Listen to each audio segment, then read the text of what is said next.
Assalamualaikum warahmatullahi wabarakatuh. Di pertemuan ke-13 di mata kuliah internal audit, kita akan membahas mengenai audit pemasaran.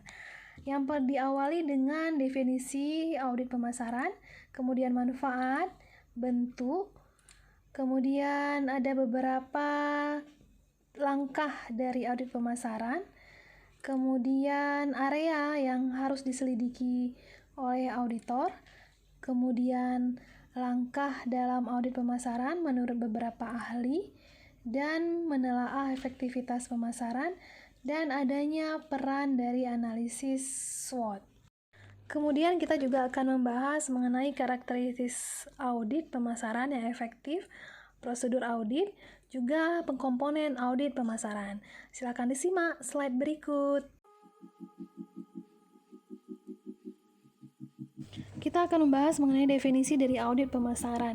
Di sini ada beberapa pengertian menurut beberapa ahli. Yang pertama menurut Skogman, yaitu suatu penelaahan yang sistematis, teoretikal, dan tidak memihak dari operasi pemasaran total.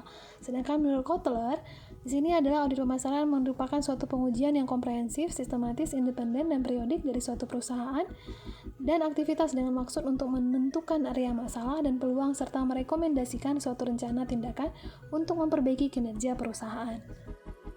Ada beberapa manfaat audit pemasaran. Yang pertama, untuk menganalisis mengenai lingkungan eksternal dan situasi internal. Yang kedua, penilaian kinerja masa lalu dan aktivitas sekarang. Dan yang terakhir, mengidentifikasikan peluang dan ancaman masa yang akan datang. Dapat dua bentuk audit pemasaran, yang pertama audit ekstern dan audit internal. Sekarang kita akan membahas satu persatu. Audit eksternal yaitu berhubungan dengan variabel yang tidak dapat dikendalikan oleh perusahaan. Ini dimulai dari pengujian informasi ekonomi umum menuju pertumbuhan pasar yang dilayani oleh perusahaan. Yang kedua yaitu audit internal. Ini berkaitan dengan variabel yang dapat dikendalikan oleh perusahaan yang bertujuan untuk menilai sumber daya organisasi sebagaimana berhadapan dengan sumber daya pesaing. Struktur audit pemasaran terdiri dari 3 langkah. Ini menurut Richard M.S. Wilson.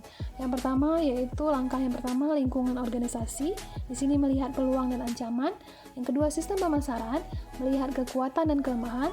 Yang ketiga dari aktivitas pemasaran. Sekarang kita akan membahas area mana yang harus diselidiki sebagai bagian dari audit pemasaran. Yang pertama pada area dari audit eksternal. Yang harus diselidiki yaitu lingkungan usaha dan ekonomi, kemudian pasar, yang ketiga kompetensi. Sedangkan area pada audit internal itu meliputi variabel operasional pemasaran, operasi dan sumber daya. Di sini meliputi tujuan pemasaran, strategi pemasaran, struktur, sistem perencanaan, sistem pengendalian, efisiensi fungsional, efisiensi antar fungsional, analisis kemampuan, dan analisis efektivitas biaya. Kemudian juga ada beberapa langkah audit pemasaran yang dijelaskan menurut Grashoff dan Cannon. Menurut Grashoff, yaitu yang pertama langkahnya aktivitas pra-audit, pengumpulan informasi, analisis informasi, formulasi dan rekomendasi, kemudian yang terakhir adalah pengembangan dari program implementasi. Sedangkan langkah audit pemasaran menurut Cannon, yaitu yang pertama sekali diawali dengan mendefinisikan pasar, kemudian menentukan diferensial kinerja, menentukan perbedaan dalam program kompetitif, membuat riwayat strategi pesaing, dan menentukan struktur perencanaan strategi. Kemudian kita akan membahas mengenai bagaimana menelaah efektivitas dari pemasaran. Dalam hal ini, untuk menentukan sejauh mana organisasi merefleksikan 5 karakteristik utama dari orientasi pemasaran, yaitu falsafah yang berorientasi pada pelanggan, organisasi pemasaran yang diintegrasikan, informasi pemasaran yang cukup, kemudian orientasi strategik, dan efisiensi operasional. Dalam audit pemasaran, itu peran analisis SWOT sangat berhubungan, di mana setiap unit usaha perlu mengembangkan informasi pemasaran untuk mengikuti kecenderungan yang dikategorikan sebagai opportunity atau kesempatan dan threat atau ancaman.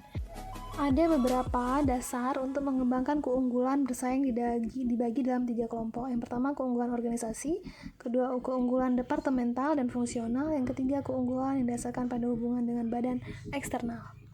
Ada beberapa karakteristik audit pemasaran yang efektif menurut Kotler. Yang pertama komprehensif, menyeluruh, kemudian independen, yang ketiga berkala. Kemudian dalam audit pemasaran, di sini auditor harus mengikuti prosedur audit yang dimulai dari persetujuan yang dicapai antara direktur pemasaran dengan auditor pemasaran, tujuan khusus, luas dan dalamnya cakupan, kemudian sumber data dan format laporan serta periode audit. Ada 6 komponen audit pemasaran. Yang pertama audit lingkungan pemasaran, audit strategi pemasaran, audit organisasi pemasaran, audit sistem pemasaran, audit produktivitas pemasaran, dan audit fungsi pemasaran. Komponen audit pemasaran dapat kita bahas satu persatu. Yang pertama, audit lingkungan pemasaran. Di sini mencakup analisis kekuatan ekonomi makro utama dan kecenderungan dalam lingkungan tugas organisasi. Yang kedua, audit strategi pemasaran. Ini fokus pada penelaahan dari tujuan dan strategi pemasaran terhadap lingkungan pasar sekarang dan yang akan datang. Yang ketiga, audit organisasi pemasaran. Di sini menilai kemampuan struktur organisasi dalam menerapkan strategi untuk mengembangkan lingkungan. Komponen yang keempat yaitu audit sistem pemasaran. Di sini mencakup mutu dari sistem organisasi untuk menganalisis, perencanaan, dan pengendalian. Yang kelima, audit produktivitas pemasaran. Pada komponen yang kelima ini menguji aspek yang berbeda dari program pemasaran dan efektivitas biaya dari berbagai tingkat pengeluaran pemasaran. Yang terakhir yaitu komponen audit fungsi pemasaran. Di sini mencakup penilaian rinci dari setiap unsur bauran pemasaran. Sudah selesai penjelasan materi mengenai audit pemasaran. Terima kasih dan Assalamualaikum warahmatullahi wabarakatuh.